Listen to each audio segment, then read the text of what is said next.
MLA Karwan Kausar Mohiuddin ने Golconda area hospital का मुआयना किया और 15 से 18 साल के नौजवानों के लिए चलाई जा रही कोविड-19 टीका मुहिम का इफ्तिताह किया। इस मौके पर गोलकुंडा एरिया हॉस्पिटल के superintendent doctor Gopal, doctor Anuradha व दीगर मौजूद थे। आज मैं सदर मोहतरम जनाब नकीब मिल्लत बैरिस्टर रसूल साहब की हिदायत पर हल्के कारवान और गोलकुंडा एरिया हॉस्पिटल के अंदर एरिया हॉस्पिटल सुपरिटेंडेंट साहब और हमारे डॉक्टर अनुराधा मैडम और दीगर डॉक्टर्स के साथ में आज जो रियासत तेलंगाना हो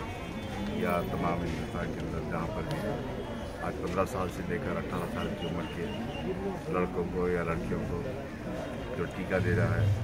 आज उसका इख्तिताम में है।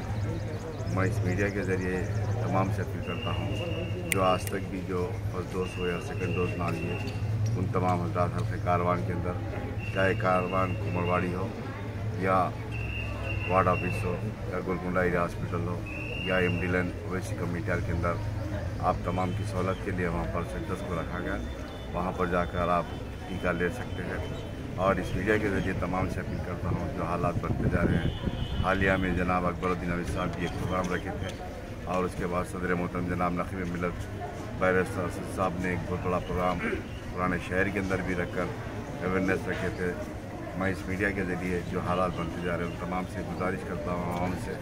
कि अपने अपने इलाके जात के अंदर जहाँ का ऐलान करे कि फर्स्ट डोज हो या सेकंड डोज हो या 15 साल से लेकर 18 साल के बच्चों को टीका दिलाने के लिए कोशिश करें और दिलाए। और मैं इस मीडिया के ज़रिए फिर एक मरतबा अपील करता हूँ कि गोलकुंडा एरिया हॉस्पिटल हो या कारवान वार्ड ऑफिस हो या कारवान के अंदर पन्नीपुरा हॉस्पिटल या एमडी लैन ओवैसी कम्युनिटी के अंदर जाकर टीका हासिल कर सकते हैं। शुक्रिया।